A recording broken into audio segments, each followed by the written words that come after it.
C. Craig, your Public Service Commissioner.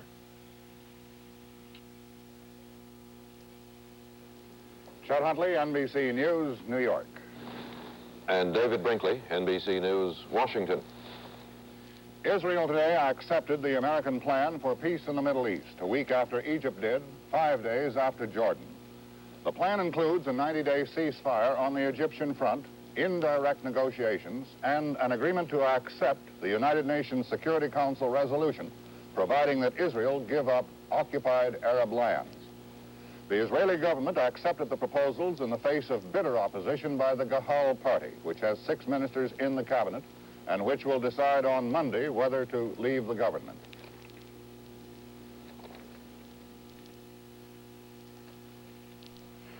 Having considered the appeals of the President of the United States, and while continuing its commitment to its basic policy guidelines and authorized statements, the government has decided to subscribe to the latest peace initiative of the government of the United States and to appoint, at the appropriate time, a representative for peace negotiation without prior conditions under the auspices of Ambassador Yaring within the framework of Security Council Resolution 242 and with the aim of reaching a binding contractual peace agreement. We completely deny any repartition of Eretz Israel. We, of course, are for peace treaties in which the borders will be determined. And there are friends in the cabinet who do not accept our point of view and who contend that for peace, as it is called, for instance, the Gaza Strip must never be given to the Egyptians or Ramat HaGolan to the Syrians, which means that everybody in this cabinet knows that there may be decisions, concessions, for peace, so-called, which will make peace itself completely devoid of any contents. The United Nations mediator, Gunnar Yaring, is scheduled to return to New York this Sunday. After being briefed on the formal replies from Egypt, Jordan, and Israel, Yaring will then work out a time, a place, and a format for the start of discussions with representatives from the 3 governments. The United States itself will undertake the major responsibility for implementing the ceasefire. It will be essentially self-policed. U.S. officials are not yet willing to discuss any details of supervision, such as possible reconnaissance flights, but they say those details are understood by all concerned. These officials are hopeful the ceasefire will become effective before long, but they leave open the possibility that it may not go into effect until after Yaring begins his delicate mission sometime next week. The procedures are of secondary importance. The real significance of the yes answer by the Arabs and the Israelis is that Egypt has now declared itself ready in principle to make a lasting peace with Israel, and Israel has now committed itself in principle to withdrawal from occupied territories. These are the most positive developments in the Middle East since the end of the June 1967 war. Richard Valeriani, NBC News at the State Department. Now, we do not underestimate the difficulties which still lie ahead. The acceptance of the U.S. proposal by the governments principally concerned, important as it is only a first step. It will require moderation, flexibility, and a willingness by both sides to accept something less than their maximum positions if progress toward a just and lasting peace between the parties is to be made. But the ceasefire and the negotiations that now seem within reach are an essential beginning. In this connection, I want to reiterate one point, a point that I made last night in my press conference. It is an integral part of our ceasefire proposal that neither side is to use the ceasefire period to improve its military position in the area of the ceasefire lines. We still have a long way to go before we achieve the results that we hope can be achieved. But in a situation where a year and a half ago there seemed to be no hope, there now is some hope that a peaceful settlement can be arrived at. Yasser Arafat, most powerful of the Arab guerrilla leaders, told thousands of demonstrators in Amman, Jordan, that the commandos will continue to fight Israel, liberate Palestine, and uproot the enemy from its soil. David? The American plan was offered to both sides in the first place with the suggestion that they stop shooting and start talking. Well, now they have started one, but they have not stopped the other. The shooting went on. For the 71st day in a row, Israeli planes attacked Egypt along the canal, losing no planes, they said. There are reports, not substantiated, that 4 Egyptian planes shot down this week were flown by Russian pilots. Israel refuses to say what it knows about that, if it knows anything. The Huntley-Brinkley Report is produced by NBC News and brought to you in color by Crest. Fighting cavities is the whole idea behind Crest. And tomorrow there'll be a quiz. Boys, what is it? Oh, we have one cavity. Great, we did it. How'd you do it? We switched to Crest. In my opinion, fighting cavities is the most important thing. So we switched to Crest. The others we tried didn't have fluoride. Crest really works against cavities. That's what a toothpaste should do. That's what it's all about. Fighting cavities is the whole idea behind Crest. There was a rock music festival scheduled this weekend at Powder Ridge near Middlefield, Connecticut, but the courts ordered it canceled and it'll not be held. But today, young people continued showing up anyway and seemed intent on staying. Even though there is no music and won't be, Powder Ridge seems to have become a kind of outdoor folk ritual or puberty rite, and a social scene offering a variety of fun and games. There was so much coming and going in the Powder Ridge area today, it was difficult to tell whether the rock festival was beginning or ending. All roads to the ski resort were still blockaded, and only town residents were allowed to pass. Any cars parked on the highways were simply towed away. The young people had a problem, to stay or to go. Most of them had no place to go, so they stayed. But living wasn't easy, and worse, there was nothing to do. It was boring.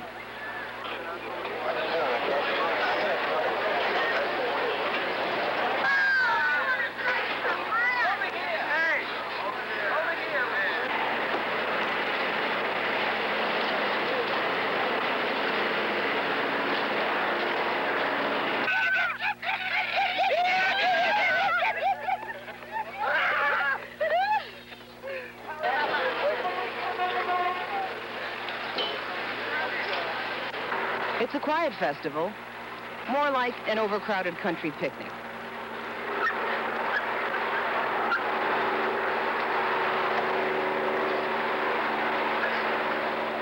The general feeling among the young people here is that the rock festival never should have been banned, but even more interesting is the fact that many of the state policemen agree with them. During the past couple of days, several of the troopers have been heard to remark, you know, they're really a nice bunch of kids. One self-styled hippie heard about the remark and said, you know, those straight guys aren't so bad. This is Liz Trotta, NBC News at Powder Ridge. Another outdoor rock festival in Canada in a field east of Quebec, and so far the courts have let it alone.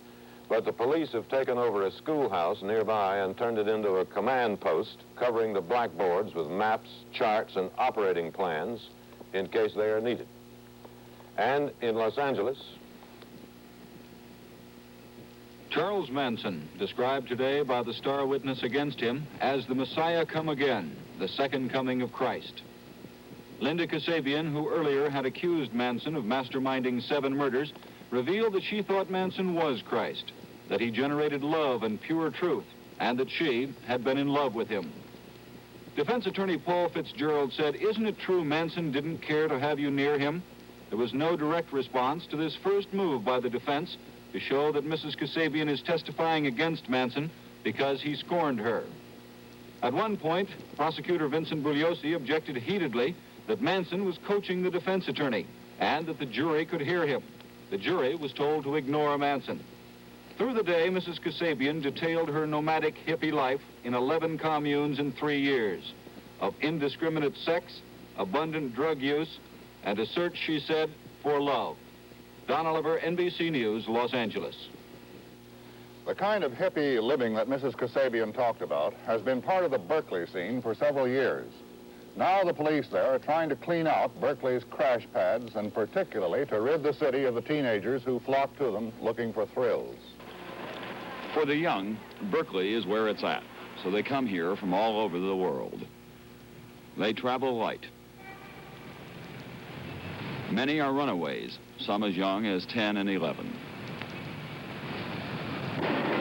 On the surface, it's a carefree scene. But in the crash pads, vacant houses taken over by the young nomads, it's often a different story. In this house, 3 teenage girls were drugged and assaulted by 5 men for 3 days. The girls were rescued by Berkeley police as part of a new crackdown on the city's summer population, a crackdown prompted by similar cases. Those over 18 are shown the city limits. Minors are picked up, their parents notified, and if the parents want them back, the youngsters are shipped home. Authorities say most of the runaways come from white middle-class families. More than 300 have been arrested so far, but hundreds more arrive every week. Tom Brokaw, NBC News, reporting.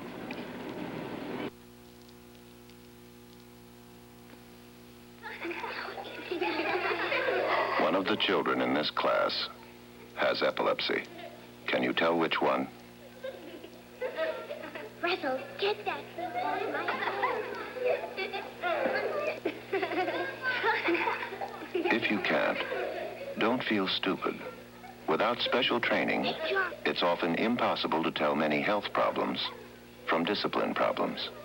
Since 1945, we at Metropolitan Life have been helping teachers to recognize health problems before it's too late to correct them. As of now, thousands of teachers have had the benefit of this help, which means that millions of kids will. Because the first step in solving any problem is recognizing it exists. We sell life insurance, but our business is life.